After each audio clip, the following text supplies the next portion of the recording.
Assalamualaikum warahmatullahi wabarakatuh. Hai sahabat alam semuanya, apa kabar? Semoga semua sehat dan sukses selalu. Sahabat alam, kali ini kita akan membahas tentang jembatan terpanjang yang akan direncanakan dibangun di daerah Lombok dan Pulau Sumbawa. Indonesia merupakan negara kepulauan yang memiliki banyak pulau-pulau yang antara satu dengan yang lain hampir terhubung, namun hanya dipisahkan oleh selat-selat kecil. Oleh karena itu, pemerintah berupaya untuk membangun jembatan-jembatan penghubung agar semua itu bisa lancar untuk masyarakat semuanya. Selamat menonton.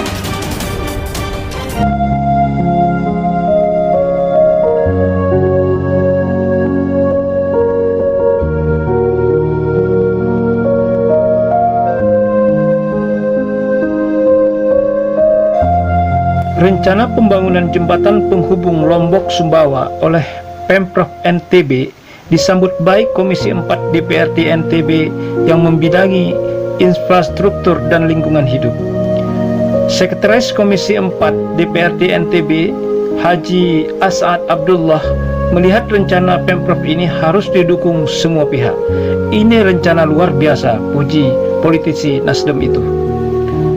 Persiapan menyeluruh sudah saatnya dimulai, terutama dari penyiapan anggaran, mengingat biaya perkembangan jembatan itu tidak kecil. Komunikasi dengan pusat dan investor harus dibangun, ulasnya. As'ad meyakini Gubernur NTB Haji Zulkifli Mansyah akan mampu meyakinkan pemodal dan pemerintah pusat. Jembatan itu kelak akan menghadirkan kemanfaatan ekonomi yang besar bagi masyarakat di NTB. Yang terpenting adalah ikhtiar bersama. Mengandalkan dana APBD memang tidak bisa, tapi dengan dana luar atau investor maupun APBN insya Allah bisa, serunya. Pemerintah Provinsi Nusa Tenggara Barat bersama dengan PT Nabil Surya Persada menandatangani kerjasama studi kelayakan atau feasibility study rencana pembangunan jembatan penghubung Pulau Lombok dan Pulau Sumbawa yang dimulai Januari. Direktur PT Nabil Surya Persada Fauzi mengatakan bahwa penandatanganan studi kelayakan itu merupakan bukti kesungguhan Pemda untuk membangun jembatan penghubung Lombok Sumbawa guna membangun ekonomi masyarakat. Untuk anggaran FS atau feasibility study dan semua pelaksana kedepannya, investasinya semua di backup oleh PT Nabil Surya Persada, ujarnya. Usai penandatanganan kerjasama dengan Gubernur NTB Haji Zulkifli Mansyah di Mataram, Fauzi mengungkapkan bahwa feasibility study ini akan mulai dilakukan pada Januari. Selain itu, ia juga berharap agar ikhtiar bersama ini dapat terlaksana dengan baik dan dapat segera terwujud. Gubernur NTB Haji Zulkifli Mansyah mendukung rencana pembangunan jembatan penghubung Lombok Sumbawa tersebut. Namun demikian, ia menekankan pembangunan tersebut tidak bisa didanai oleh daerah, karena jika menggunakan anggaran tidak akan bisa mengingat dananya cukup besar. Oleh karena itu, dananya harus dari investor. Silakan saja, asalkan tidak pakai anggaran daerah, karena anggaran pembangunan itu cukup besar. Cuma berapa besar kita belum tahu, karena semua itu tergantung hasil feasibility study. Jadi semua itu harus didanai oleh investor, karena ini proyek besar, ujarnya. Meski begitu, jika benar terwujud, maka kata Gubernur NTB, maka akan memudahkan mobilisasi antara Pulau Lombok dan Pulau Sumbawa. Maka dari itu, semua tergantung dari feasibility study, apakah layak atau tidak layak. Kalau layak dan jadi ada jembatan, kita bisa pakai sepeda saja ke Sumbawa. Tapi kalau hasil feasibility study itu tidak bisa, karena mungkin lautnya terlalu dalam, ya tidak bisa. Apalagi ini membutuhkan dana yang besar, katanya. Kepala Bapeda Provinsi NTB Haji Amri Rahman menjelaskan, Pemprov sudah melakukan penandatanganan kerjasama dengan pihak NSP untuk melakukan uji kelayakan pembangunan jembatan Lombok Sumbawa.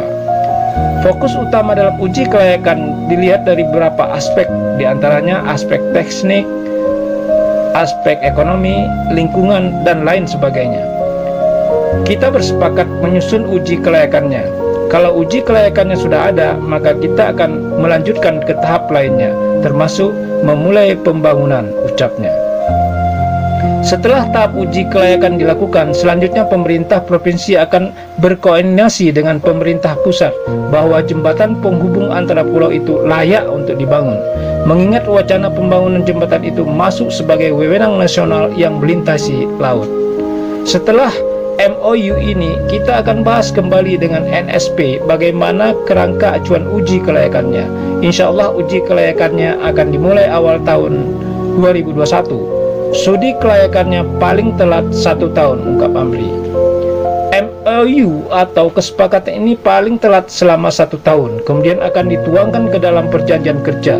Fungsi dari semua pihak yang bekerja sama dengan rencana ini nanti dituangkan lebih rinci dalam perjanjian kerja.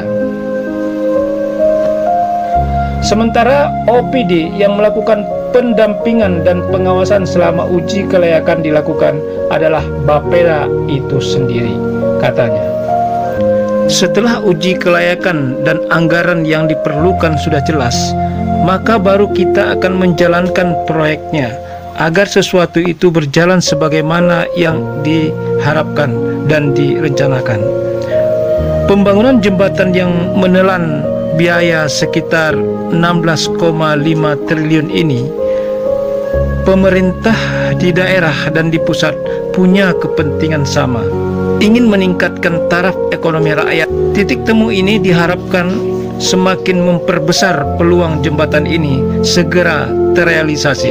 Hadirnya jembatan yang saat ini sudah tahap reliability study atau studi kelayakan akan mempermudah akses masyarakat Lombok dan Sumbawa, akses jalan lebih mudah dan cepat dari Pulau Lombok ke Pulau Sumbawa. Terkait adanya pihak yang pro dan kontra terhadap proyek jembatan sepanjang 16,5 km ini dinilai biasa dan wajar. Namun setelah mereka melihat manfaatnya, insya Allah semua akan punya harapan yang sama. Demikianlah rencana pembangunan jembatan Sumbawa Lombok ini. Mudah-mudahan bisa bermanfaat untuk kita semua, dan insya Allah semoga semua pembangunan yang akan dibangun semuanya untuk kepentingan rakyat Indonesia pada umumnya. Semoga bermanfaat. Wabillahi taufiq wa hidayah. Wassalamualaikum warahmatullahi wabarakatuh.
Hai hai semuanya.